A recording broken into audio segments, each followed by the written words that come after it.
Keara Legal Property te ofrece una alternativa confiable y segura, pues somos una integradora de servicios legales especializados en el sector inmobiliario. Buenas tardes a todos.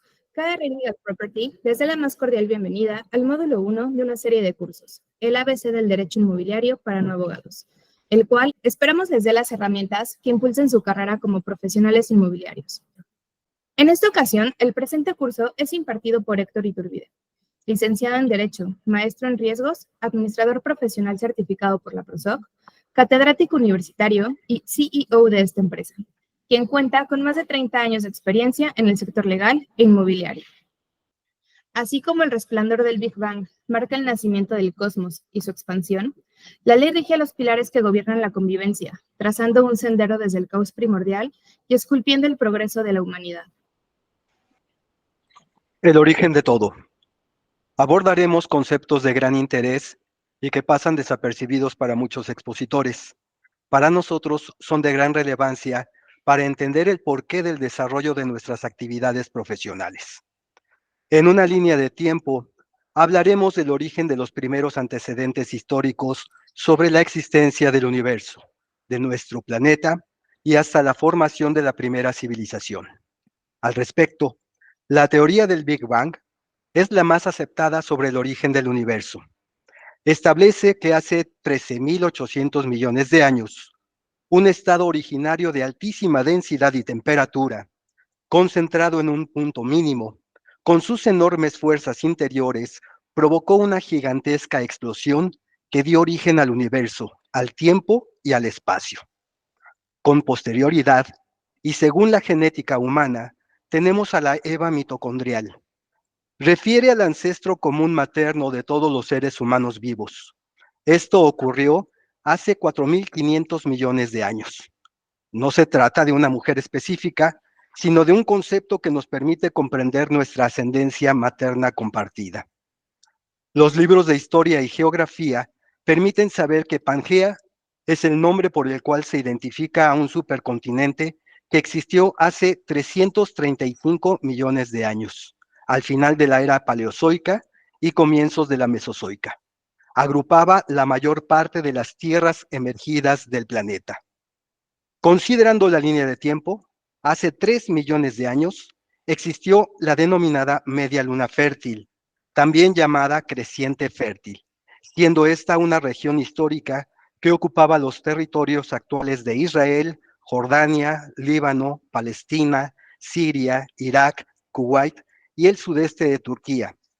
Bañan esta región los ríos Tigris y Éufrates. Su superficie fue de unos 500.000 kilómetros cuadrados. Es importante mencionar el descubrimiento del fuego. Esto ocurrió hace unos 1.6 millones de años. Fue uno de los hitos más importantes en la historia de la humanidad. La especie que comenzó a usar el fuego fue el Homo erectus. Uno de los efectos más importantes del descubrimiento del fuego fue el incremento de la inteligencia. Gracias a poder cocinar la carne, esta podía ser más fácilmente ingerida. La cantidad de nutrientes creció y, por lo tanto, el cerebro fue aumentando en capacidades. Por último, y para culminar, mencionaremos la aparición de la primera civilización del mundo. Esta fue la de los sumerios, ubicada en la región histórica de Oriente Medio, en el sur de la antigua Mesopotamia. Otras primeras civilizaciones incluyen la del Valle del Indo y la egipcia. Estas civilizaciones, como la de Babilonia, Ur, Uruk, Asur, Larsa, entre las más destacadas, 10.000 años antes de Cristo, surgieron cuando los seres humanos comenzaron a abandonar la vida nómada y a establecerse en comunidades permanentes, impulsados por la agricultura. A continuación, los dejaré con la presencia del maestro Héctor Iturbide para seguir con el desarrollo del temario. Gracias.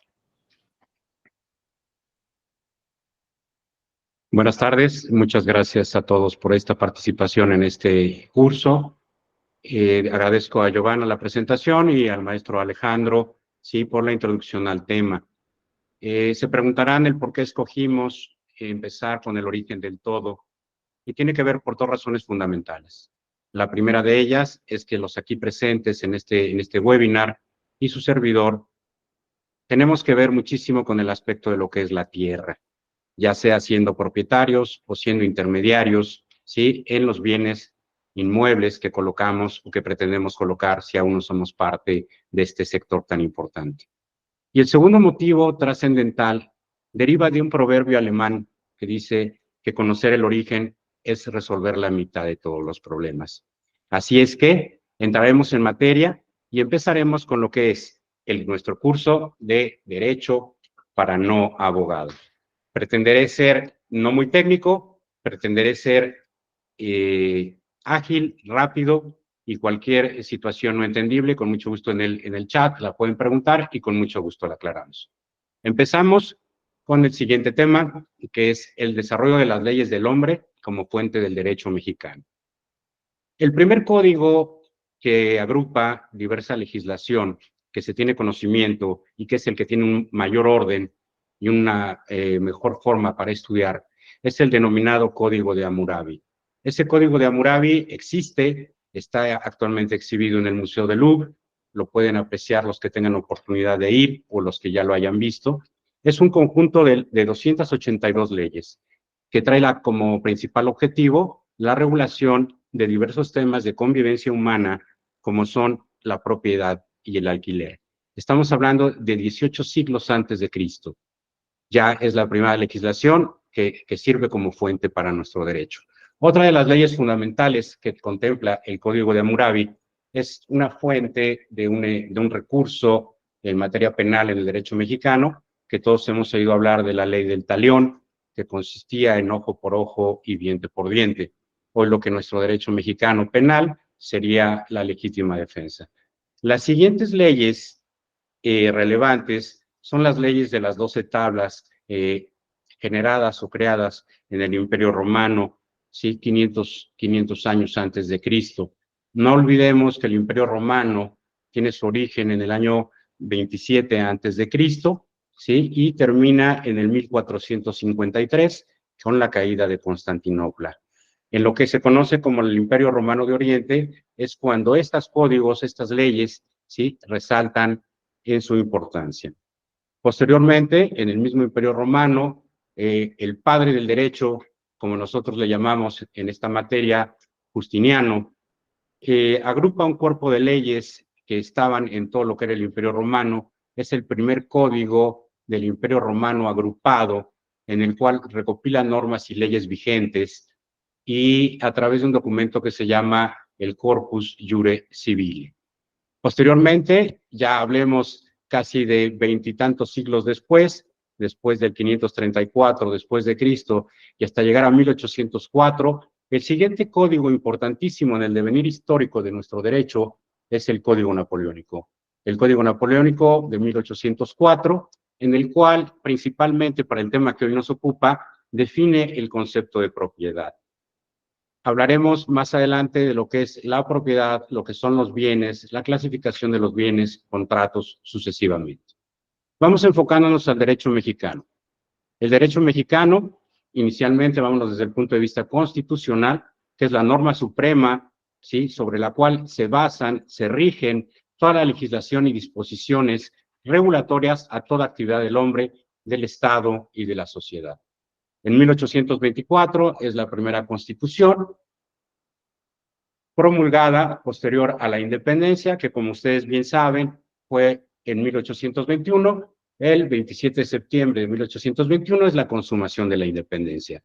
En 1824, el principal regulación que hace es el reconocimiento de la independencia y otorgar a México como un país libre, independiente y soberano. En ese momento, el territorio nacional estaba conformado por 19 estados y 4 territorios, y ya se regulaba la propiedad privada. Posteriormente, en el año de 1857, antecedente de nuestra Constitución actual, igualmente que la anterior, promulgada por el Congreso Constituyente, se determinan los principios de igualdad, legalidad y racionalidad. En ese momento, el territorio nacional estaba integrado por 24 estados y un territorio. Para muchos de nosotros que estudiamos ya hace algunos ayeres la primaria, en la Constitución de 1917 se establecía que el territorio nacional lo conformaban 31 estados y un territorio nacional, o algunos estudiamos un poco antes, que era 29 estados y 2 territorios. A partir del año 2016, somos en realidad 32 estados, al haberse incorporado la Ciudad de México como una entidad autónoma e independiente. Esta Constitución de 1917 es la que hoy tenemos como Constitución vigente, la que aplica en la actualidad, con todas las reformas y modificaciones que ha sufrido durante todos estos años, hasta llegar a la del día de ayer, y probablemente mañana haya otras y pasado otras, y bueno, es un documento el cual sufre constantes modificaciones. Por eso quisimos empezar con el origen del todo, porque hoy en día se sigue reformando la Constitución y la mecánica, la dinámica, la estructura jurídica con la cual se creó, hoy ya no existe. Ya no existe y por eso hay tantos actos de autoridad que son inconstitucionales. En fin, vámonos a la parte siguiente, que tiene que ver lo que la Constitución del 17 ya define como propiedad. Desde el Código Napoleónico se definía la propiedad como todo aquello que es susceptible de apropiarse, que no esté contrario a la norma o contrario a la ley, lo que en el derecho llamamos el jus abutendi.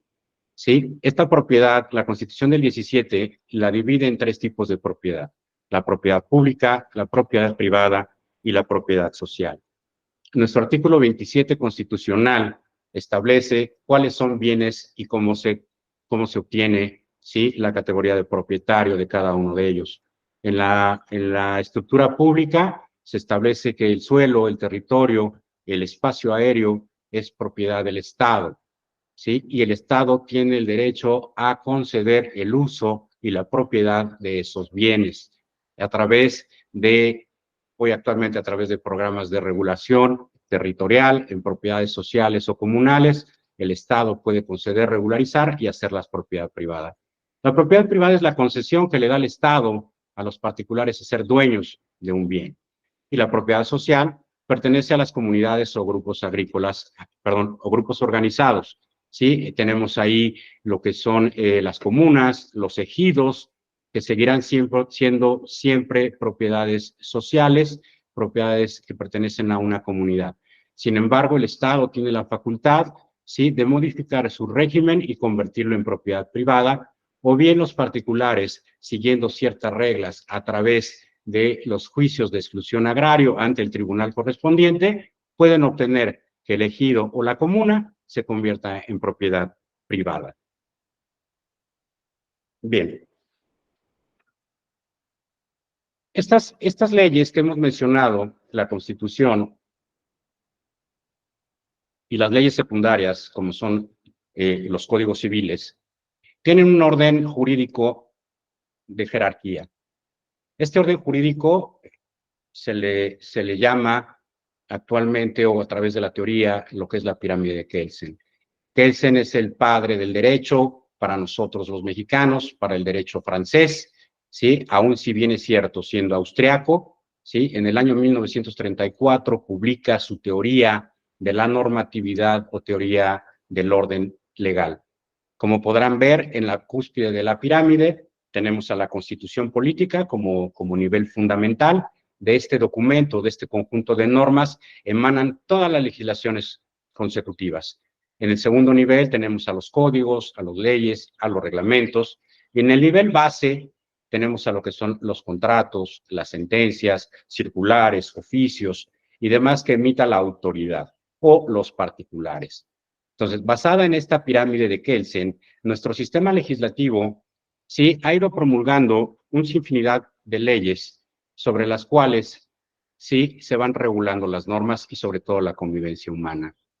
Hablemos ahora del Código Civil, que es la fuente que hoy consultaremos, la fuente sobre la cual hoy nos basaremos, porque tiene que ver, repito, con propiedad, con intermediación, con tipo de bienes.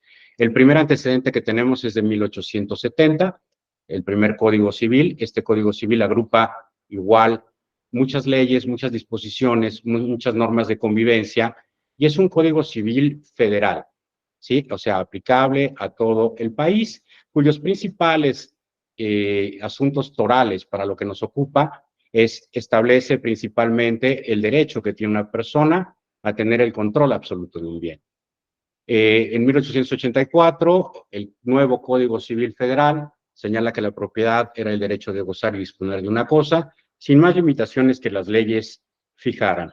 Como pueden apreciar, es prácticamente la misma definición que desde el Código Napoleónico establece la ley de las 12 tablas, el Código de Hammurabi. Ya hablamos de ley, de propiedad, y estamos hablando en el desarrollo histórico de más de 25 siglos de existencia del derecho y de la norma jurídica.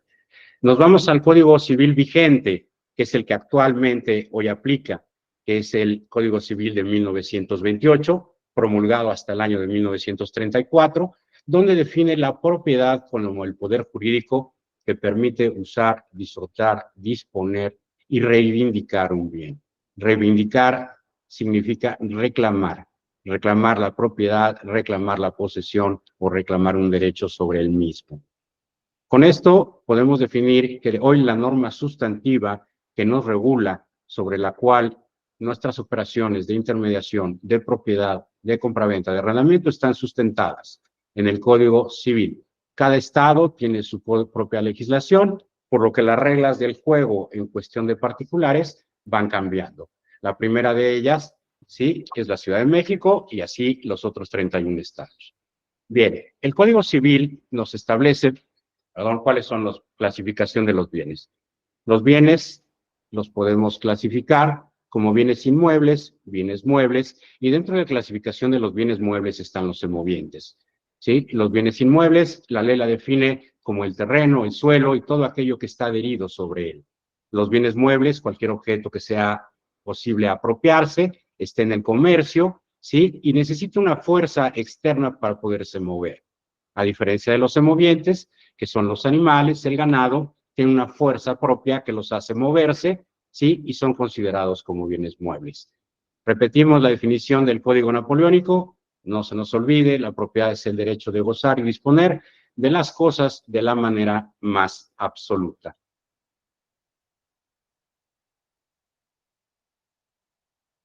Bien, ahora vamos a hablar de lo que es el sector inmobiliario. El sector inmobiliario, pues, es el conjunto de bienes y servicios que forma parte de las actividades económicas del país. Pertenece al sector secundario. El sector secundario consiste en la transformación de materia prima en productos industrializados de alto valor agregado. En México, el Producto Interno Bruto para el año 2023, referente al sector inmobiliario, representaba el 6% del Producto Interno Bruto. Y del 6% del Producto Interno Bruto, el 33% representa las actividades secundarias conocidas como sector inmobiliario.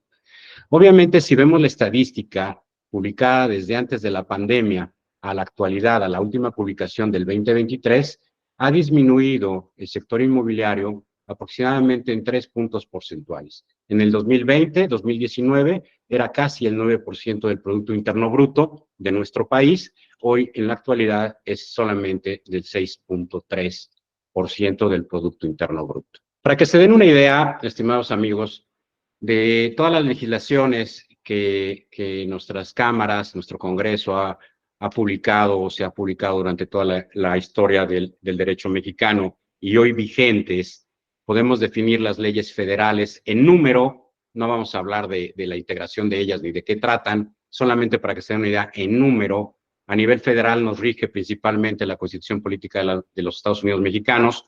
Si seguimos el orden de la pirámide de Kelsen, están 303 leyes federales.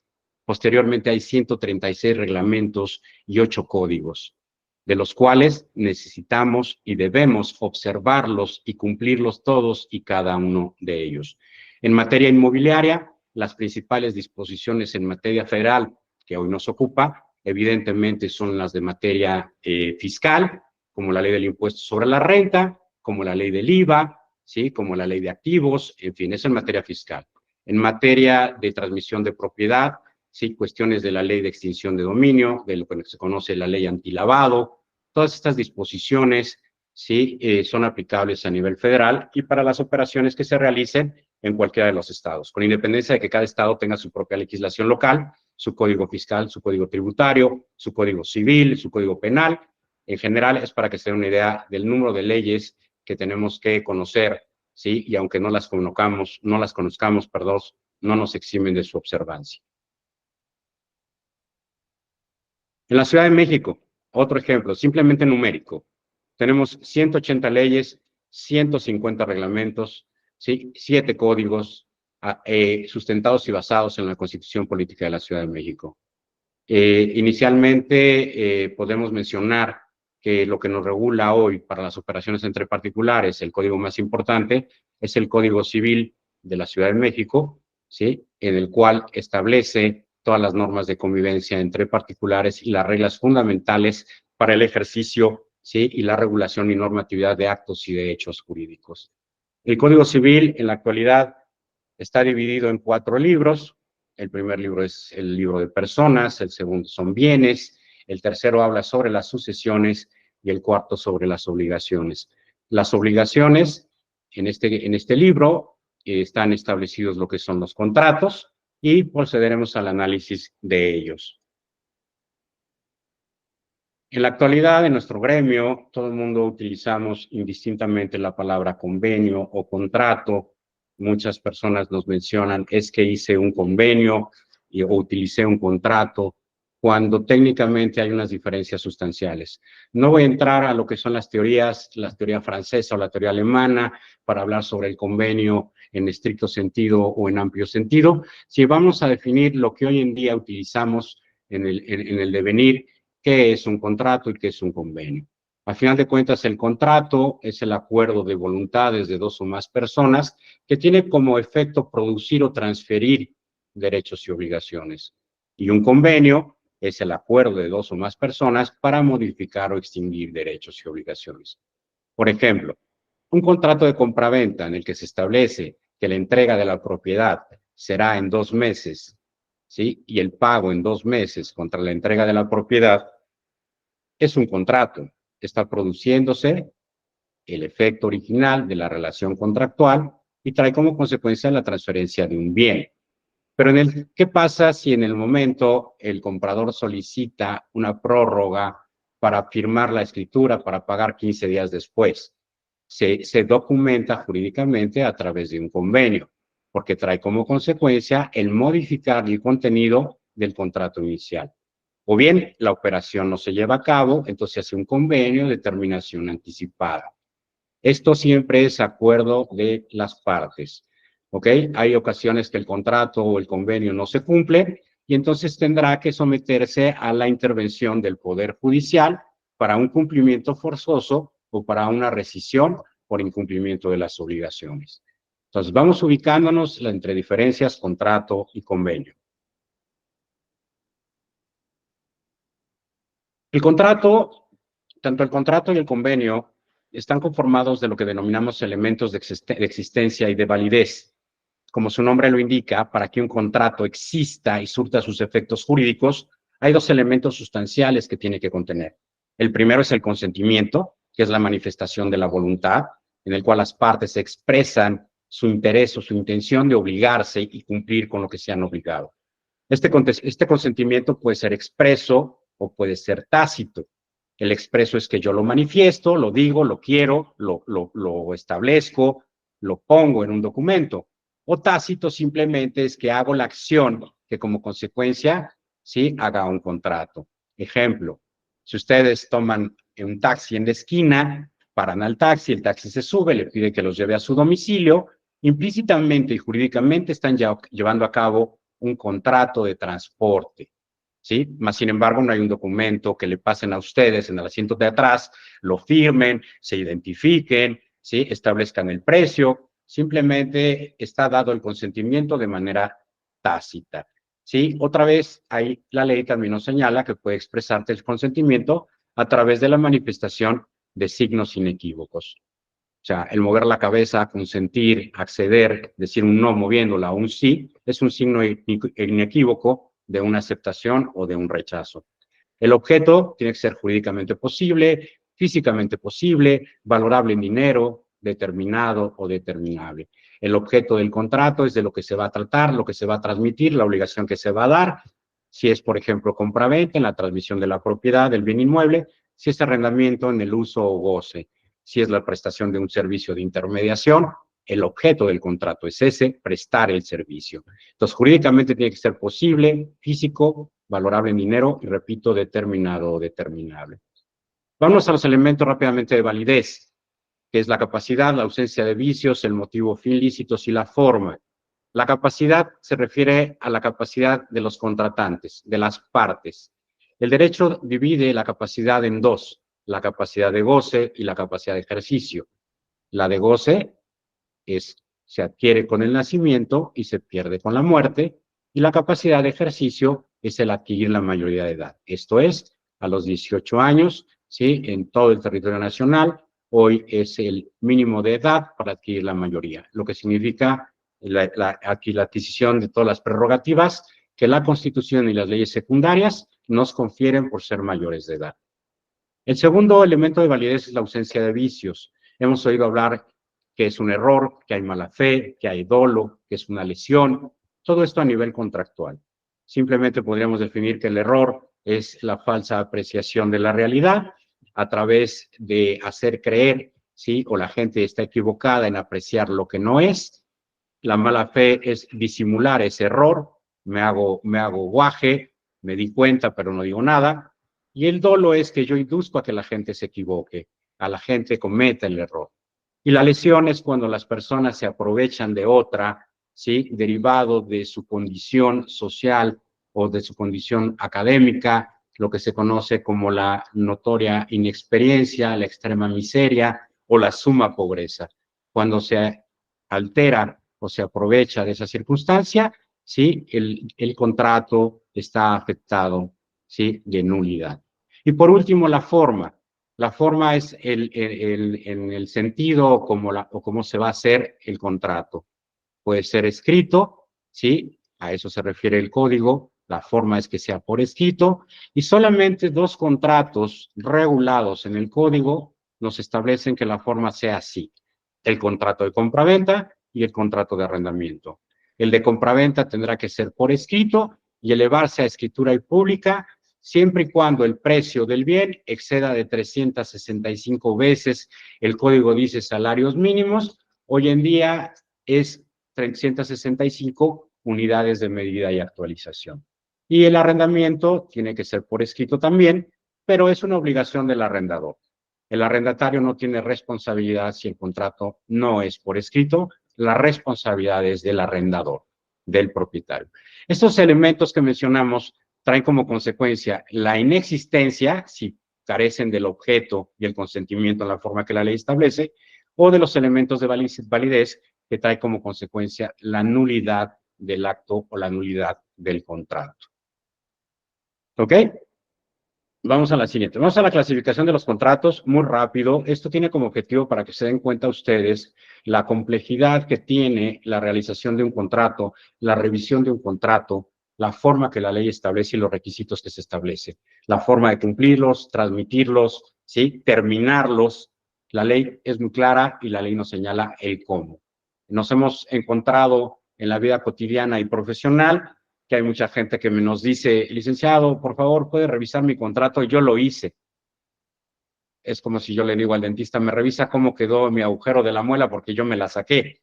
¿Sí? Es una cuestión muy técnica, es una cuestión de preparación, es una cuestión de interpretación, es una cuestión de conocimiento. Entonces, le sugerimos que todos los contratos de la naturaleza que sean hechos, no revisados solamente, hechos por profesionales calificados, que en este caso somos los abogados. Entonces, los contratos se dividen por las partes que intervienen, por su fin, por su naturaleza, por su forma, ¿sí? Estos contratos así los define la ley. No voy a entrar a profundidad sobre este tipo de contratos, ¿sí? O esta clasificación, para no abrumarlos ni confundirlos.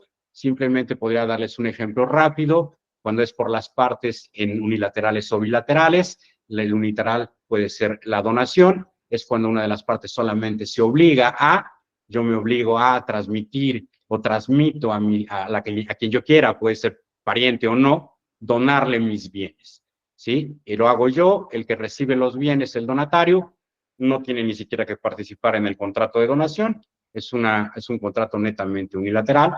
Y, por ejemplo, las bilaterales sería la compraventa, el arrendamiento, el de transacción, comodato y todos los demás que el código regula. ¿Ok? En este caso, unilateral, la donación es el ejemplo más claro. Por su fin, siendo onerosos o gratuitos, es oneroso es que tiene un costo, tiene un precio, y gratuitos es que son sin costo, sin precio. En la vida cotidiana nos preguntan y nos piden, licenciado, ¿nos puede hacer un contrato de comodato, aunque sea el costo de $1? Pues por $1 ya no es comodato, por $1 ya es arrendamiento, ¿sí? Entonces, hay que tener y ser muy cuidadosos en esta parte. Por su forma son consensuales o reales, es cuando se establece las cargas, se transmite un derecho real, que es como es una propiedad, o consensuales, que con el solo consentimiento se perfeccionan. Bajo su naturaleza, principales accesorios, preparatorios o conexos. En fin, son las categorías del contrato. Yo podría decirle rápidamente, un contrato de compraventa es un contrato principal, si lleva hipoteca es con un accesorio que es la hipoteca, y el preparatorio es la promesa de compraventa que hicimos antes de firmar la compraventa. Así los clasificaríamos de forma rápida, ¿sí? Y el contrato conexo podría ser derivado de esa operación de compraventa una garantía adicional, como podría ser una fianza. Entonces, si se fijan en el contrato de compraventa, puede tener muchos contratos, ¿sí? Que van enfocados a una misma operación. Bien, los tipos de contratos, ahí están definidos, ¿sí? Son 10 clasificaciones, 11 clasificaciones de los contratos, cada uno tiene sus características. Ejemplos nada más, los contratos preparatorios es la promesa. La promesa no tiene en obligaciones de dar, o sea, no tengo que dar nada, no tengo que transferir nada, no tengo que pagar nada. Simplemente el contrato de preparatorio lo que tiene como consecuencia es la obligación futura de hacer un contrato definitivo. Hoy en día, cuando nos dicen, aquí le mando este contrato de promesa de compraventa y ya está previsto el precio y la cosa o el bien, pues ya no es promesa, ya es compraventa. Entonces, hay que tener cuidado, hay que estar porque los efectos jurídicos son diferentes, ¿sí? La nulidad de un contrato preparatorio trae como causa el pago de daños y perjuicios y de un contrato definitivo adicional de los daños y perjuicios puede generar pago de penas convencionales. Entonces, definámoslos bien, ¿no? Accesorios de garantía, los típicos es el código señala, ¿sí? Como compraventa, arrendamiento, prestación de servicios, mandato.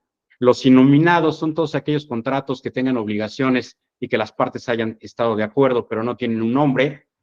Ninguna ley les da nombre, ¿sí? Por eso se llaman innominados. Y en fin, conmutativos, aleatorios a plazo son otras características o tipos de contrato, ¿sí? Los instantáneos, que como la compraventa, que en el momento que se entrega el bien y se paga el precio, se acabó el contrato, es instantáneo, o hay de tracto sucesivo, que se van dando prestaciones, ¿sí? O obligaciones periódicas.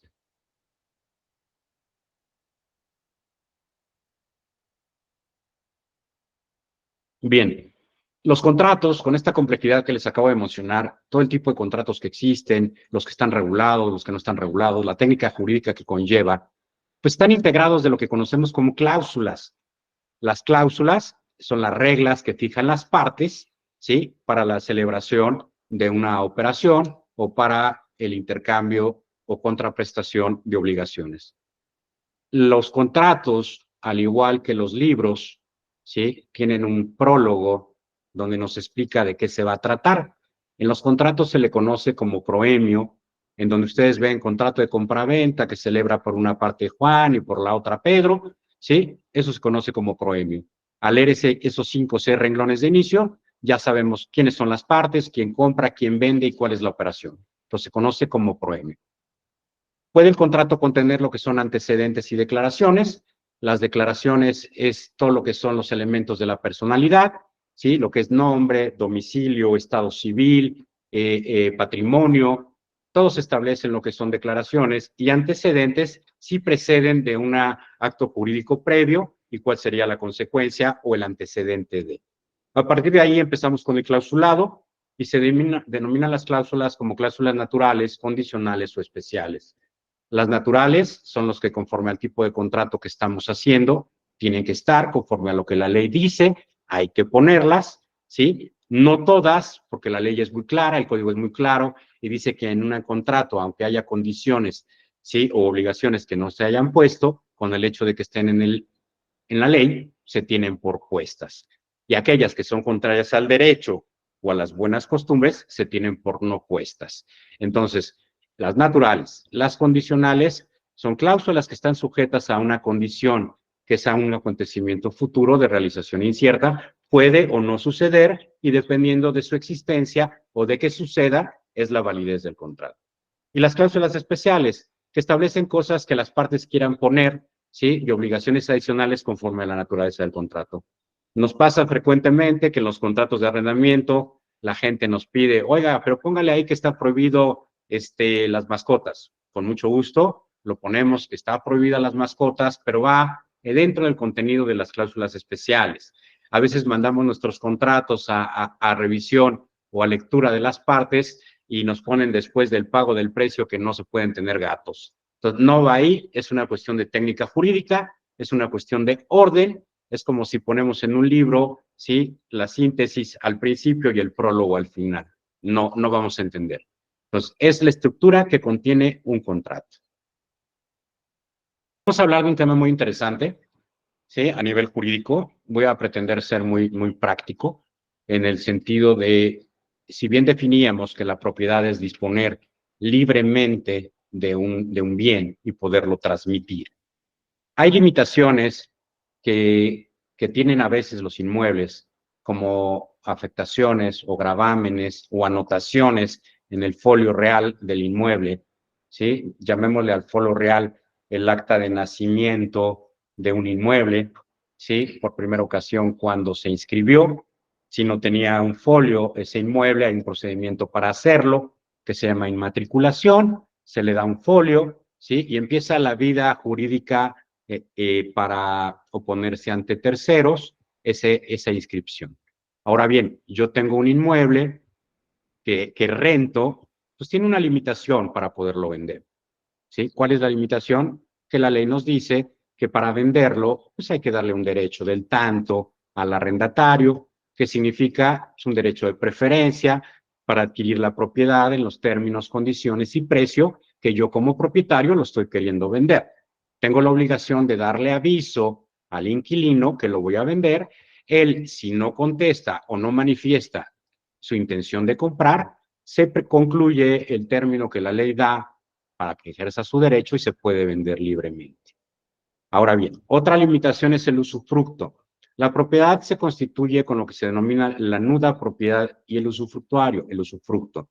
No es lo mismo quién es el dueño a quién tiene derecho a usar. Se da muy común, y ustedes seguramente lo han escuchado, en una herencia le dejan a los hijos, ¿sí? La nuda propiedad de una casa y a la mamá, a la cónyuge supérstite, a la que sobrevive, le conceden el usufructo vitalicio de la propiedad.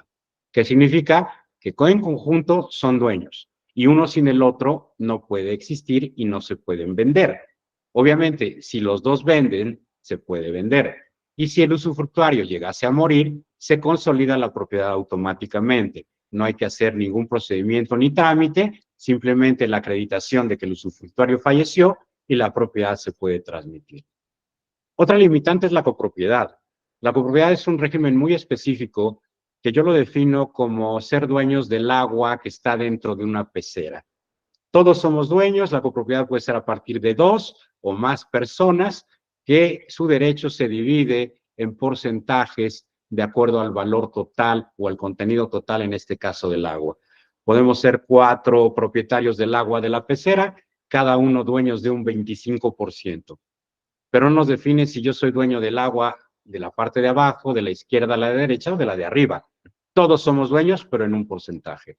Esta copropiedad, para poderla enajenar o transmitir, pues tiene que estar de acuerdo todos los copropietarios. Si no están de acuerdo, no se puede transmitir, ¿sí? Obviamente, cuando hay negativa de un copropietario, pues existen acciones jurídicas para que se liquide la copropiedad. Es un juicio de liquidación de copropiedad donde se les obliga, ya sea a quien tenga el derecho de comprar, compre la parte de todos, o bien se ponga a venta a un tercero a través de un procedimiento de remate. Vámonos a otra afectación o limitación, que es el fideicomiso. Muchos bienes inmuebles se afectan en garantía o se afectan en un fideicomiso de administración o en un fideicomiso fuente de pago. ese inmueble está limitado para poderse vender. Para poderse vender hay que extinguir el fideicomiso y entonces transmitir. Si no, no se puede vender. Hoy en día, una de las formas que se construye y se desarrolla un inmueble o un conjunto residencial es precisamente a través de la figura del fideicomiso.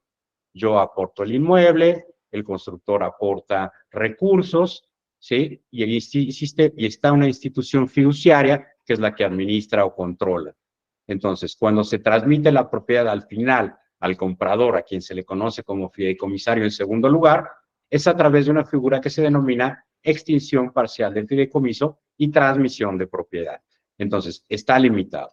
Otro es el embargo. El embargo puede ser preventivo o puede ser definitivo sobre una propiedad cuando hay obligaciones no cumplidas, ¿sí? Que puede ser desde un juicio ejecutivo mercantil, una deuda, el no pago de un crédito hipotecario, hasta un conflicto de carácter familiar.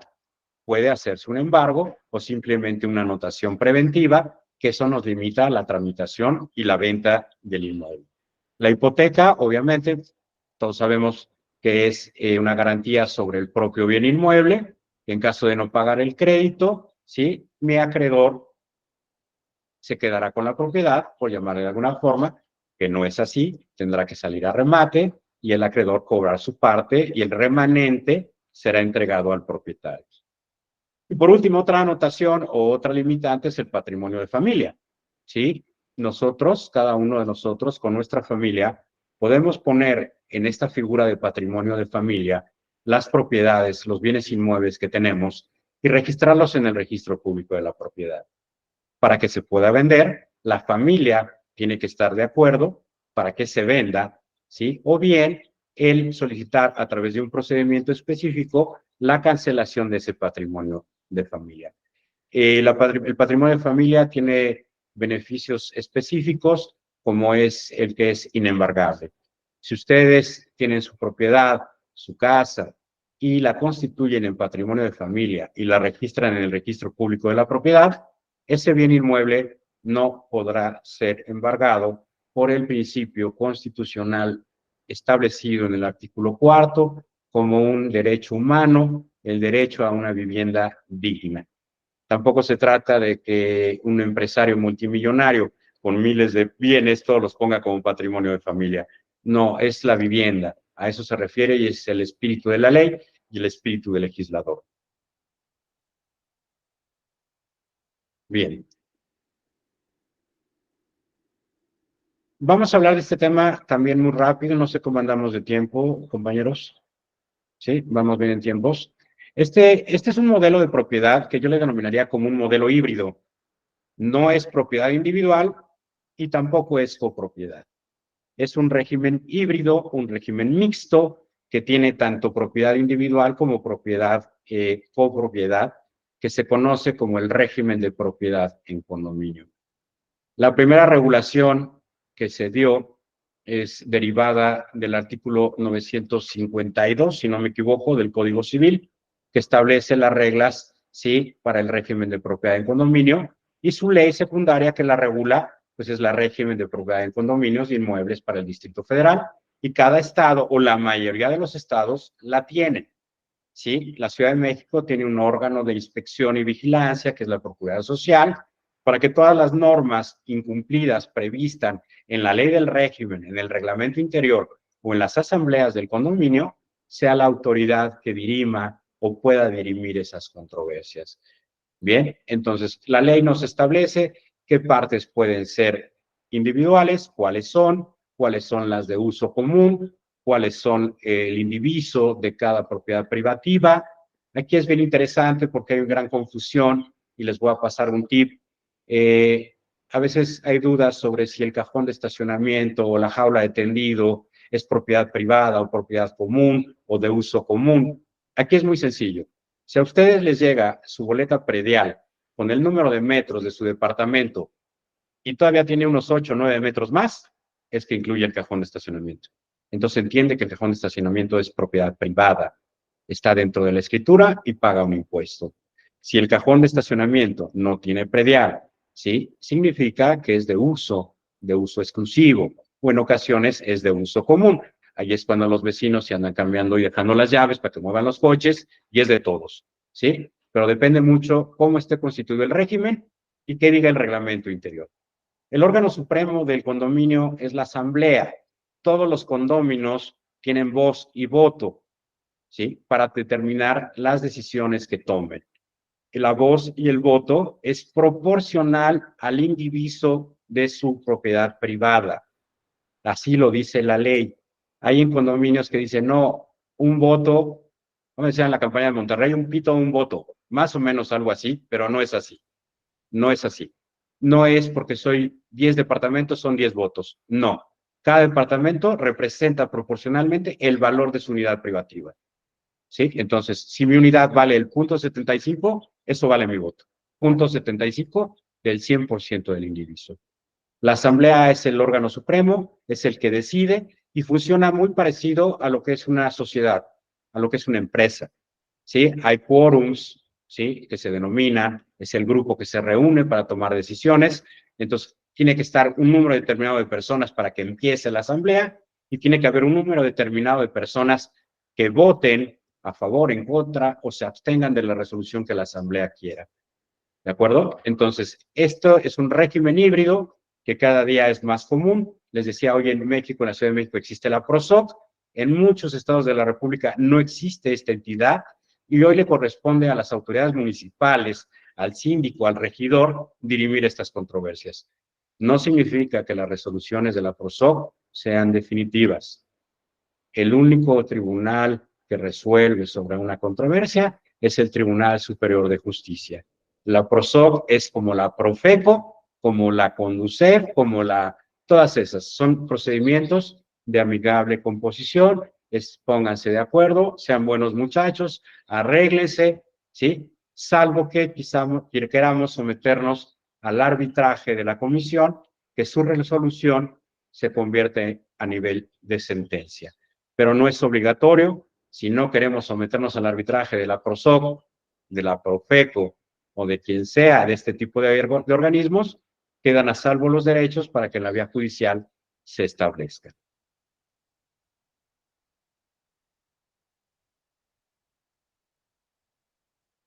Bien, podríamos hablar mucho tiempo del régimen de propiedad en condominio. Es un tema bastante complejo, tiene que ver con reglas de convivencia, pero como vimos desde el principio de la plática, pues llevamos más de 40 siglos tratando de regular las normas de convivencia, ¿no?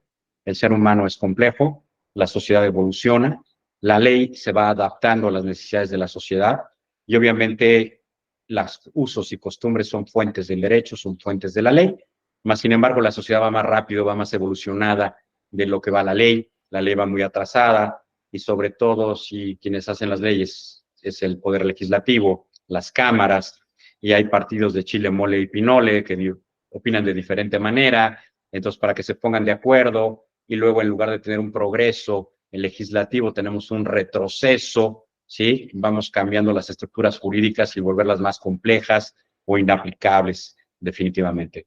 Entonces, podríamos hablar mucho de este tema, pero hay un tema que es bien interesante y hoy lo que queremos platicarles también. Hace unos días yo veía una estadística publicada por un ente que no es falso o que no es de dudosa procedencia, ¿sí? Sobre el porcentaje de inmuebles hoy en la Ciudad de México que están irregulares. ¿Qué significa que estén irregulares? Pues que quien los ocupa no es el dueño, por la razón que sea, que provienen de una herencia y nunca se regularizó, que la boleta predial no está a nombre de quien paga, que hay impuestos, ¿sí? No cubiertos. O sea, hay una irregularidad muy grande. Imagínense, 50% de los inmuebles en la Ciudad de México son o están irregulares. Hay muchas formas de regularizar, ¿sí? Dependiendo el acto que le dé origen. Puede ser a través de sucesiones, ya sea testamentarias o legítimas. La testamentaria todo el mundo la conocemos, es cuando hubo un testamento, se designó herederos, se puede acudir ante el notario y el notario lleva a cabo el procedimiento de las 4 secciones en las que se divide un juicio sucesorio, ¿sí? hasta llegar a la adjudicación del bien. Si no hubo testamento, se conoce como sucesión legítima, es la capacidad de heredar por parentesco, que el código lo define por estirpe o por cabeza, en línea ascendente, descendente o colateral, es el derecho a heredar. Hay otra acción para regularizar. Mucha gente tiene contratos privados de compraventa, pero no tiene escrituras. Una acción de regularización es la acción pro forma, que es para precisamente elevarlo y darle forma. ¿Cuál es la forma? Si regresamos a lo que platicábamos hace un momento, es cualquier propiedad que exceda de 365 veces las sumas, tiene que ser ante notario. Entonces, ¿qué se demanda? Que se eleve a escritura pública. Se pasa a notario y se tira la escritura correspondiente. La prescripción adquisitiva es otra forma de adquirir o regularizar una propiedad.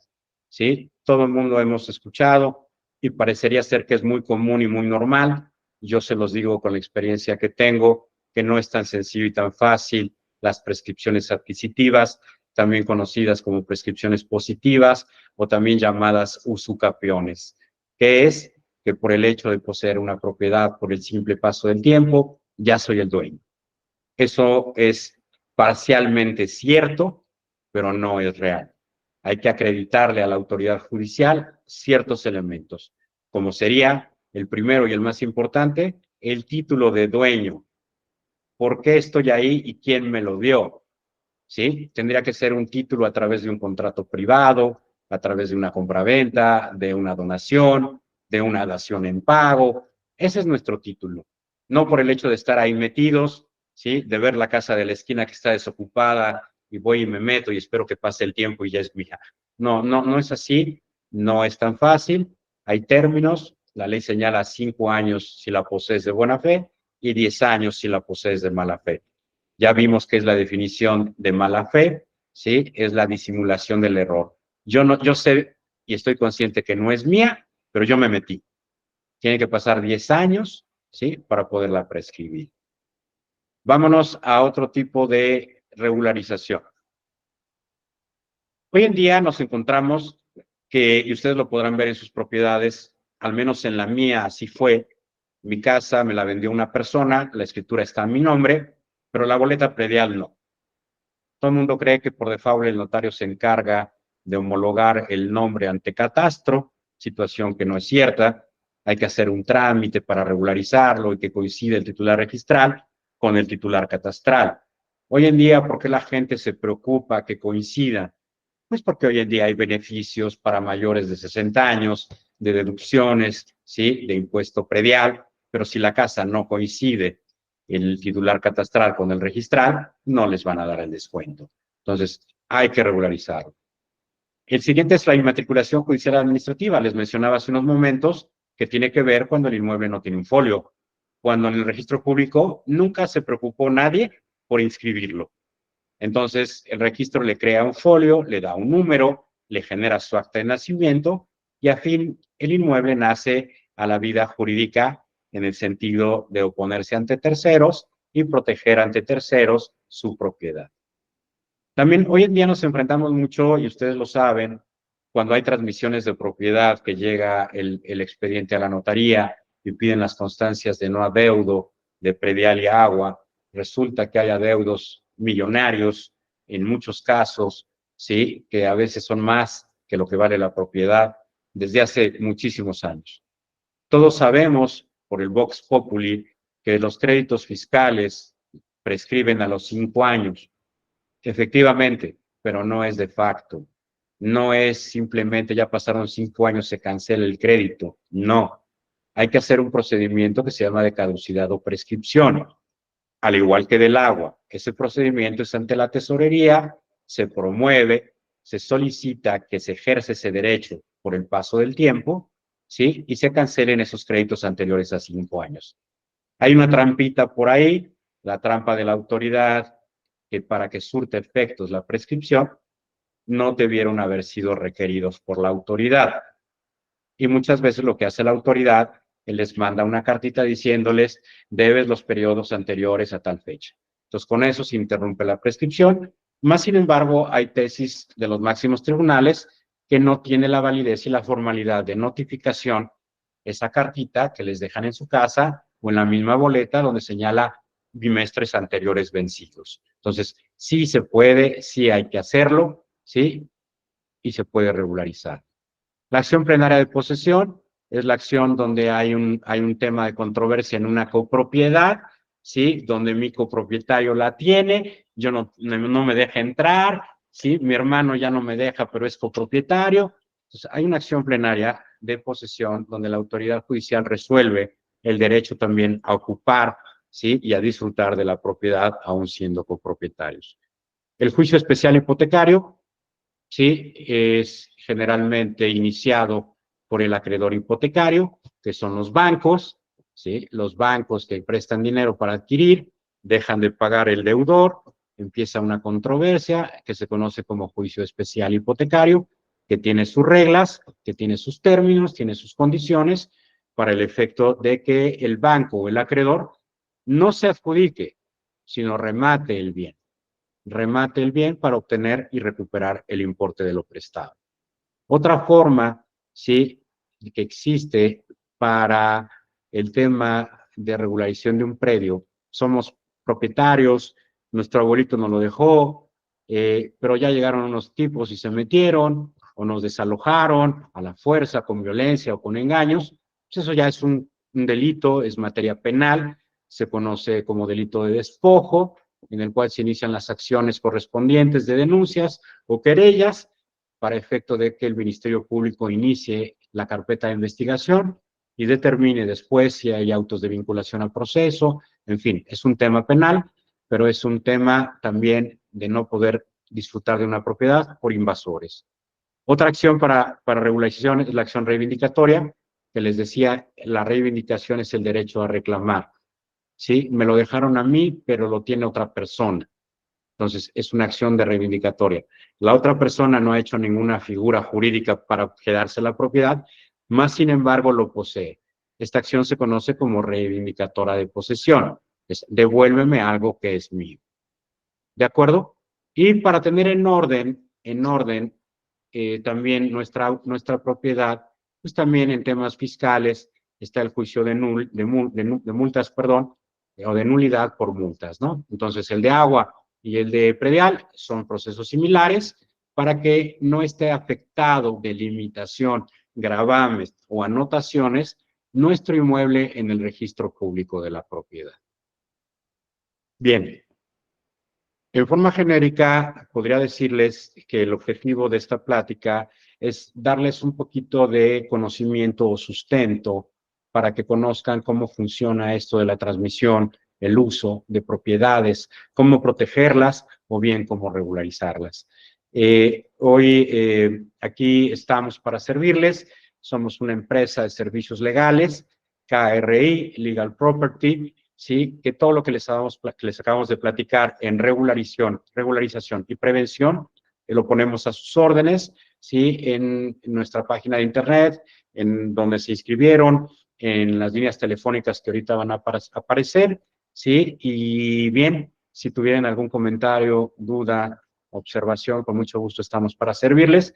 Los invito a que participen en los siguientes eventos que tendremos, completamente gratuitos. No somos una asociación, no somos una secta, no somos showman, no, somos abogados, especialistas en un tema muy especial, como ustedes pudieron observar, tiene que ver con aspectos legales, con aspectos técnicos, con aspectos históricos, por eso la parte del origen, ¿sí?, que tenemos en la normatividad. Damos por terminada la plática, invitando a todos que no dejen de seguirnos en nuestras redes, ¿sí?, en nuestro sitio de internet, ¿sí? Estaremos mandándoles información de los servicios legales que proporcionamos para quienes estén interesados, ¿sí? Y con el hecho de que mencionen que fueron parte de este curso, de esta plática, con nuestra área de comercialización, obviamente tendrán siempre honorarios preferenciales por ser parte de esta comunidad que estamos formando. Hoy lo que nos interesa es que la gente conozca. Hoy en día uno de los problemas que tiene la sociedad, sí, del por qué hay tanta irregularidad y tanta ilegalidad, pues es porque no conocemos la ley. No la conocemos, no nos tomamos la molestia de saber de lo que estamos hablando o acudir simplemente a los especialistas. Recuerden, cuando tengan un malestar o un dolor físico, vayan con el médico. Cuando tengan un malestar emocional o mental, vayan con el psicólogo. Y cuando tengan un problema o una consulta legal, vayan con el abogado. Gracias por su atención. Sí, estoy a sus órdenes. Repito mi nombre, Héctor Iturbide. Sí, soy el CEO de KRI Legal Property. Tengan muy buenas noches y gracias por su participación.